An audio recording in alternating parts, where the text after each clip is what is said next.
I get shit done, I have fun. It's my time and I'm the one.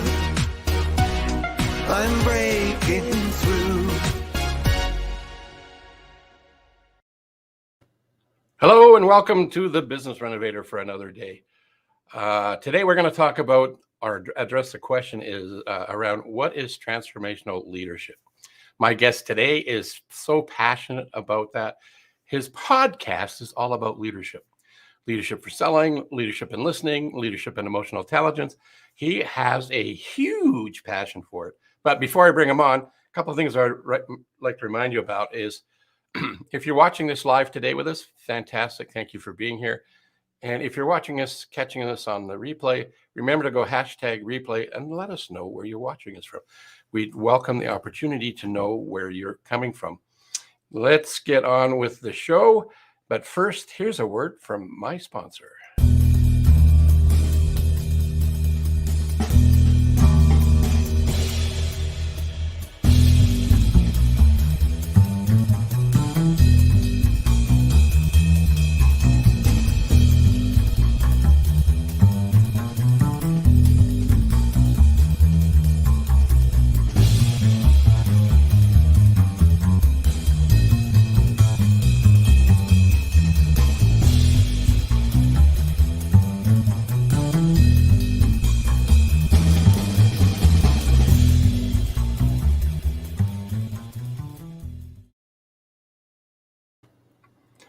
So my guest today, who's going to help me answer the question or get answers to the question of what is transformational leadership, is Adegoke Omatola.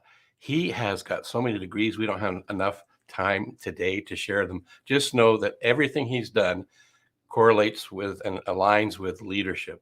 Customer retention. He's an author. He's of a couple of books. He's got his master's degree in property evaluation. He's a John Maxwell certified leader, coach, and consultant. He's also aligned with Zig Ziglar. Both are very powerful individuals. In addition to that, he's very happily married and he has a very happy family and he lives in a couple of countries. Today, he's in London, but right now with us, he's on my show. So let's bring him up. Hello, good morning, and welcome. How you doing, Phil? I'm doing well, except for it's not good morning for you, is it? It's good. Good afternoon, good evening. Hey, thanks for being here, Phil. Thank you so much. So, you live in two places, and we were joking in the green room, but not at the same time, right? You're in London some of the time, and Nigeria the rest of the time. It's correct. Yeah. And I'm thinking that both places are warmer than where I am today, because we were talking about that as well. It's like minus 20. Oh, it's gone up a bit. It's minus 21 degrees Celsius here today. Yeah. And mine is a bit warmer. Yeah. So I'm privileged to be on your show, Phil. Well, I'm glad you're here, and I'm glad that you were able to fit us into your schedule. And I know you were really passionate about leadership. Because like your podcast talks about, everything you do is about leadership. It's actually called Leadership Talk with Adegoke podcast. So let's hit right away at that's the question. What is transformational leadership? Well, transformational leadership is leadership that's inclusive, is leadership that is inspiring, is leadership that is also strategic, so it's a combination of so many things. It's leadership that brings about change, positive change.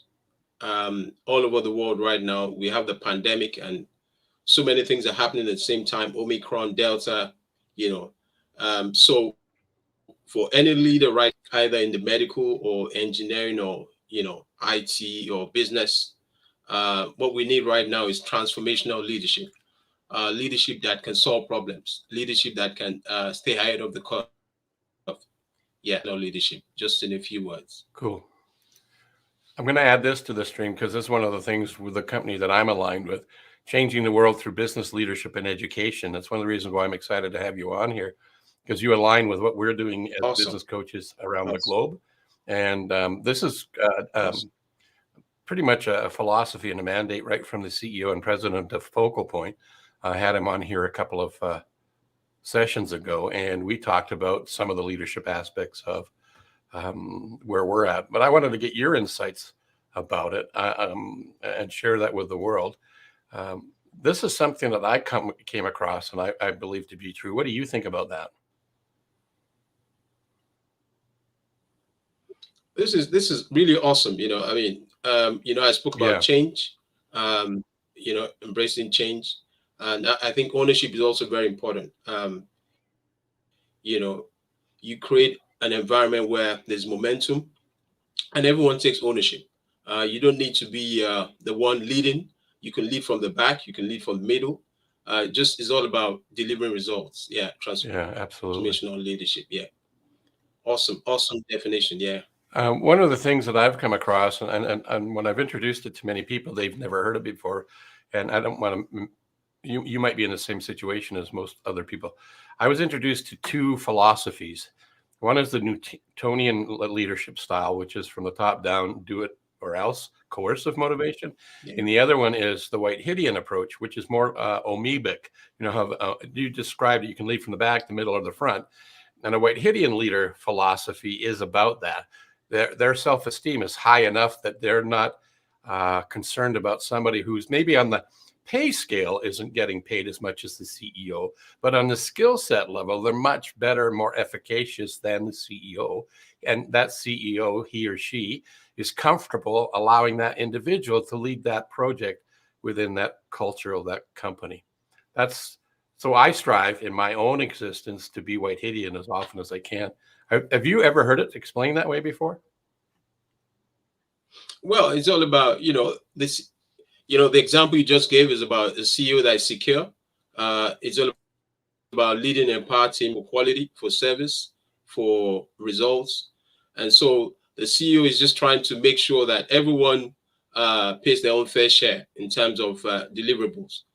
So the CEO is not really leading, but is also, he has his hands on and making sure that everyone is pushing.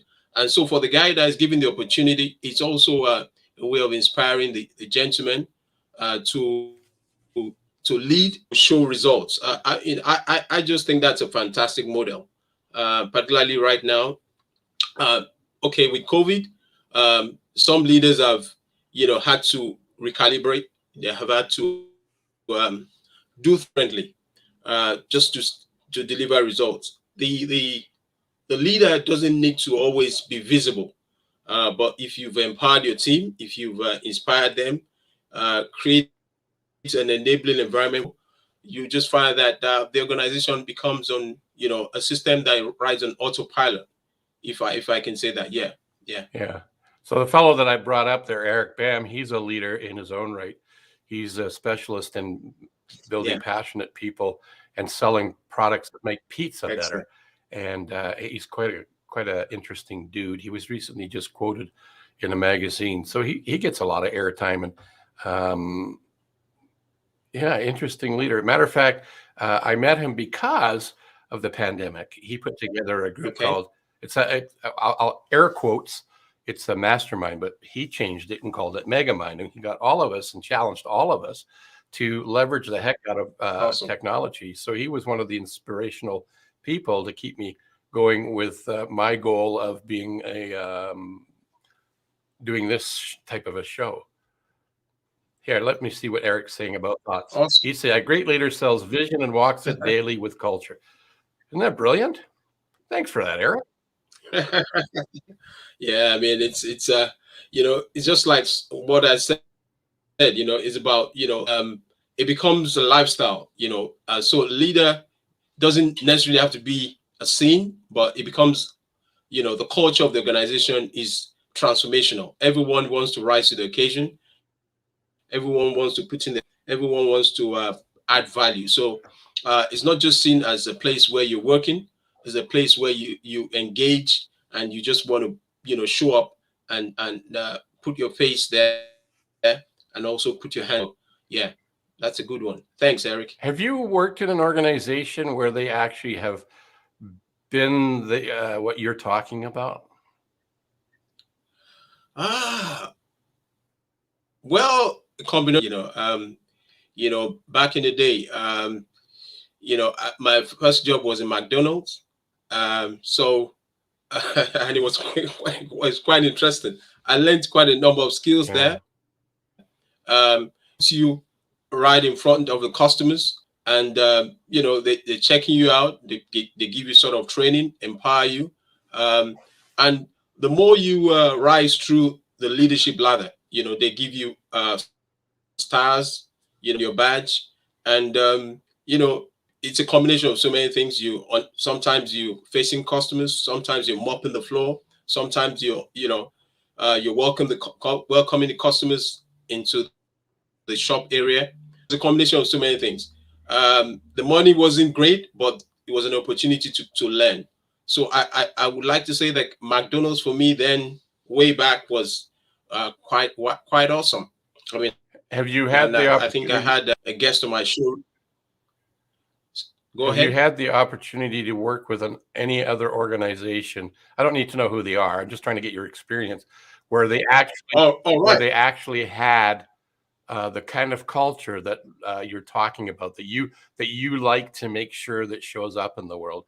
Have you had other Yeah, opportunities? yeah, yeah. I mean, I've had not once, not twice, and for me, it's helped me to also learn a few things. Entrepreneur for about 2 decades. That's also translated into living it out because you can't give what you don't have. Right. If you're in an environment where everyone is inspired, everyone is ready to do something positive, organization is just an autopilot.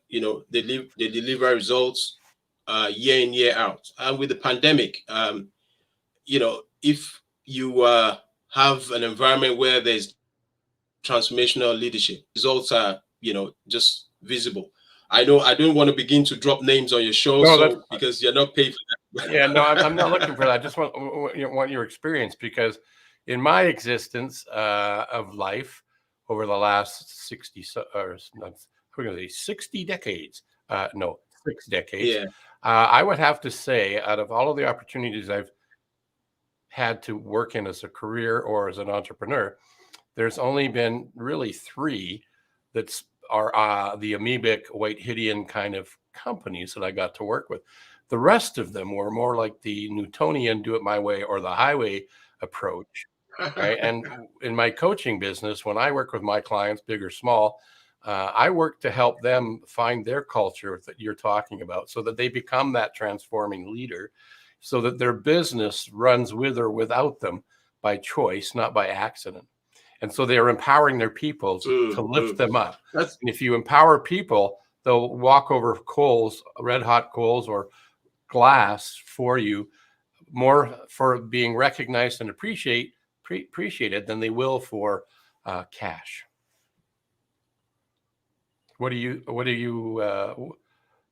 yeah. feel about that? That's a good one. That's a good one. Privileged to be on the John Maxwell team, and John will say that people don't care how much you know until they know how much you care.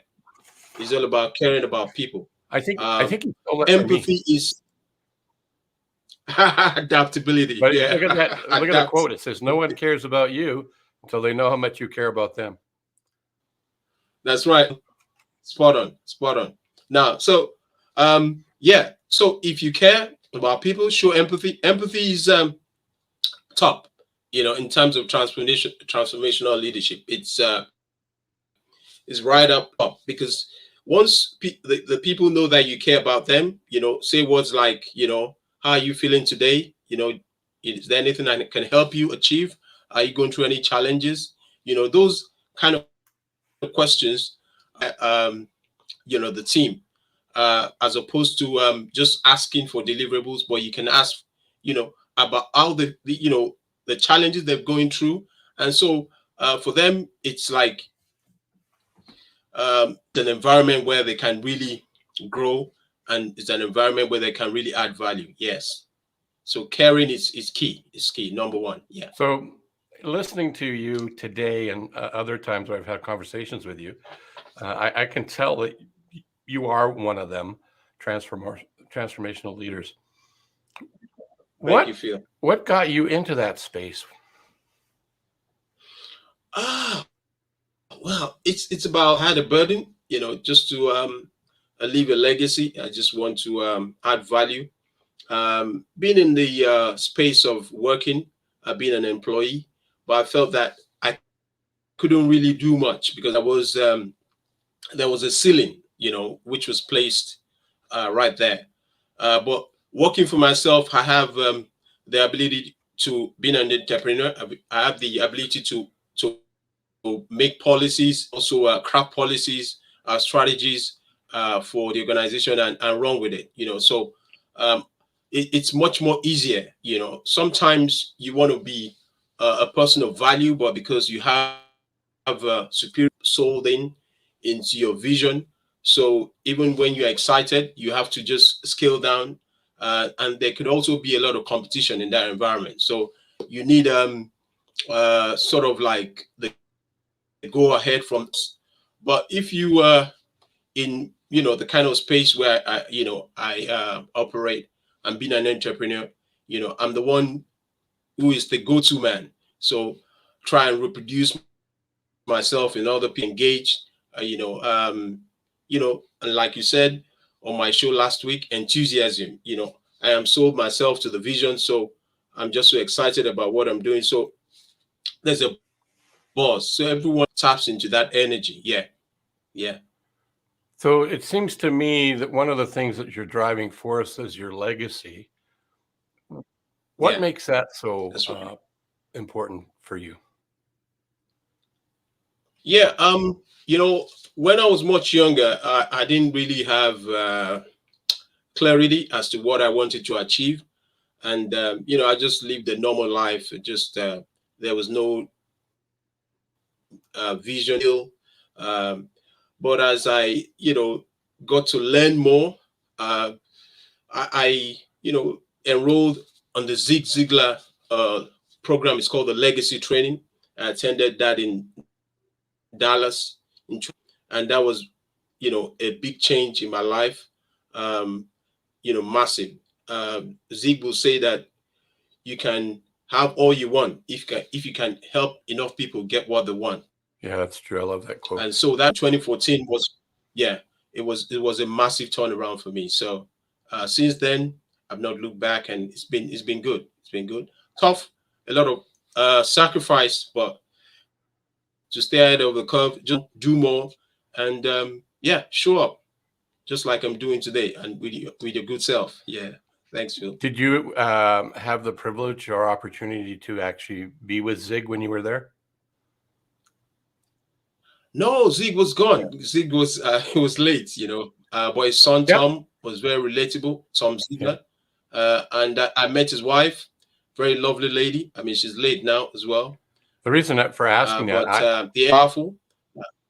I was fortunate enough to meet him in person. He came to our city where Wow. I live, and one of the things that stands out for me is he was at the front of the room, and he said, and his I'm not going to do his accent because that would be an insult, but he had a unique Yeah, accent and a unique sense of yeah, humor. And he said, one of the things that's a challenge for everybody is they can't get successful, they can't achieve the things they want to do because they can't get around to it. So he had a bunch of people pass out these coins, these plastic like casino chip awesome, coins, and they awesome. were round, Yeah, and on it had yeah. TUIP. He says, now you got around to it, you got no excuses. Go do it. He was pretty funny. Wow, wow. Yeah, I mean, he's Zig spoke for about 50 years, 5 decades. He spoke in front of thousands of people, stadiums filled up, and his legacy lives on. And the good thing was that his son also uh, took on that responsibility, and the legacy training was quite powerful. It's talked about the bicycle strategy, your personal life and your business life. There has to be a connection, you know, between both. Doing well in your personal life, if if you get employed in any organization, you're going to bring yourself into that organization. So you must be able to grow in certain areas, which is not for this program, but very, very powerful. Yeah. I don't think I'd heard the bicycle example before. The bicycle That's strategy, cool. yeah, it talks about, in everyone's life, you have spokes in the tire. Family, you have your career, you have your finances, you have the spiritual, you have your personal. And so, for example, if you are, you're not financially savvy, if you have a lot of debt hanging around, financial indiscipline, you're not going to be able to do well in the organization. So you have to work on those areas. If you are not physically or mentally sound, it's going to affect it in the business. So in the business side, which is the for the business, you have the operations, you have marketing, you have production, you have administration. And so for the business, marketing, administration, operations, all those, the spokes in the tire must, they must be properly aligned. So the front tire and the back tire must be well aligned. If the front tire is like a pear and the back tire is like an apple, you can imagine what would happen to the bicycle. So I can't. so massive knowledge, honestly. Yeah. Phil was my hero. I mean, it was just, The only other thing awesome, about awesome. And I have many other heroes, but one of my heroes, yeah. cool. The other thing about the bicycle Yeah. example is that you've got to do those things to keep the balance. So you got to keep moving. Otherwise, if you stop moving, the balance loses. So I'm just adding that to it. Oh yeah. Got to keep on moving. Yeah. Yeah, but not just moving, but you must keep on growing, learning new Yeah. things. Because if you your in terms of your mental capacity, your mental fitness, if there's then it affects other things that you're doing. So to show up, you need to be mentally agile. You need to be sharp, you need to be focused, and because you can't give what you don't have. Yeah. No, Yeah, that's it. totally. Yeah, if you, as Brian Tracy, who I'm aligned with also, he says, if you don't set Yeah. goals and don't keep moving and keep growing, then what you've done by default is settle for mediocrity. And if you want to get beyond everybody else, you want to be in the top 20% of the population versus the 80%, then it's get on your damn bicycle, ride it, and learn things along the way, because you don't get better doing things, not doing things. That's right. That's right. You get better by doing things. And if you fail, that's a good thing, right? Because it's a first attempt in learning. You don't learn from not doing. You learn from doing and then modifying and twisting, tweaking, polishing, and shining, lifting, and molding. That's how Eric got so good, if he's still listening, because he's constantly learning, as you are, my friend, as I am. I mean, Thank you. I didn't know much about this particular platform I'm on. A shameless plug, I have an affiliate link with a company called StreamYard, which is the platform I'm using to broadcast to the world. And they've simplified the way to communicate, leveraging the social media platforms and the internet. And if you want to know how to do it, you can reach out to me at coachphil.ca for a whole bunch of reasons. That's one. Man, this is, we could talk about leadership a lot longer. We're getting close to the end of the show. And what I wanted to ask you is and there's not just one thing that makes a great leader. So maybe your top 3 or 5 attributes that you would suggest people think about and check in with themselves about being their best leader, to being that transformational leader. Yeah, that's a good question, Phil. That's a good question, Phil. Number one, if you want to be a transformational leader, set goals for yourself and also for the team. All right. Set goals for the team. Number 2, stay engaged with your team as well. Stay engaged with the team. Number 3, delegate more. Delegate more. Number 4, recalibrate regularly, which is an assessment of where you're headed to, because sometimes there needs to be, just like with the pandemic, there needs to be a recalibration, for any business owner. Uh, so you recalibrate. Number 5, keep growing, keep growing. Like we mentioned about the bicycle strategy, you have to keep growing. Leaders that are going to show up and going to add value for a long time and stay in the game have to keep growing.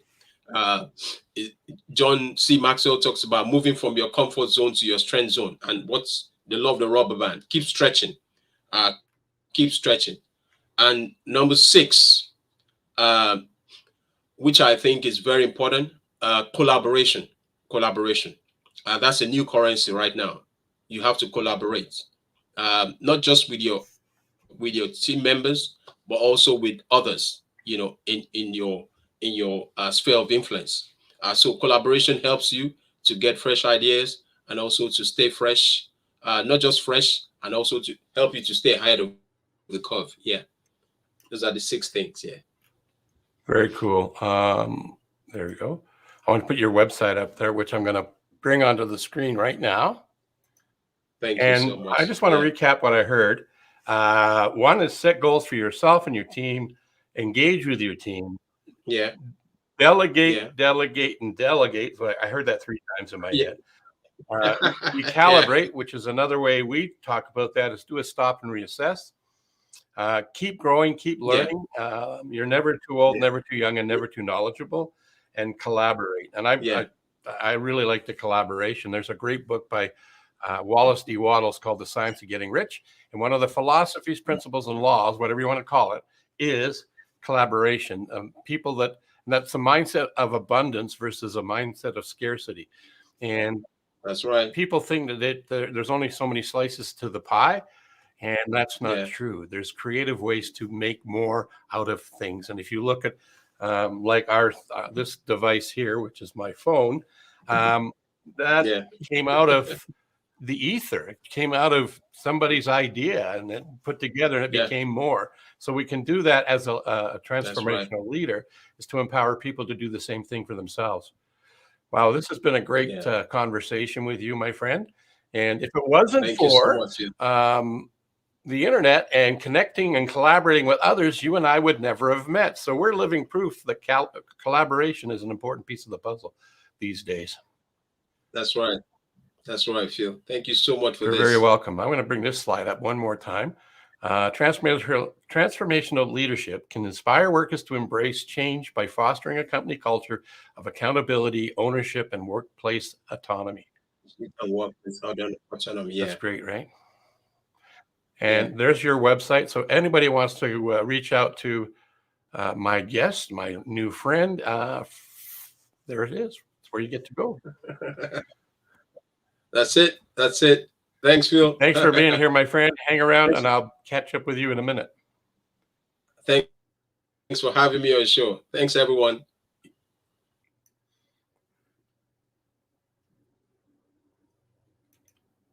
So some of the other people that are transformational leaders are Jack Canfield and his partner, Patty Aubrey. There he is again. And this lovely lady, she started a business out of her living room with $5,000 and a drive to be successful, and created a company that is called Spanx. And she's a transformational leader for women for the most part, but does work with men. So find somebody to follow. And remember this, the you and wonderful is there on purpose. It's not by accident. And it comes out of the idea that the you represents you and your uniqueness. So go out there and be your unique self. So that's our show for today. If you liked what you heard today and know somebody that has a story to share and you would like them to get it out to the world so they can make a difference and be heard, hey, introduce them to us. My website's right there, coachphil.ca. My email is on that site. You can reach out and get back to me. The other thing I want to do is offer to you the opportunity, same thing as go to my website and get the business growth score for your own business. Nothing to pay, takes a few minutes to do it. And then if you have any questions for a business coach, certainly reach out to me. And if I don't have the answers to your questions, I'm part of a group that's about 200 strong around the globe, that one of us could answer any question you may have around business. Until then, remember to be wonderful. I'm Coach Phil. We'll see you next time on the Business Renovator. I get shit done, I have fun. It's my time and I'm the one. I'm breaking through.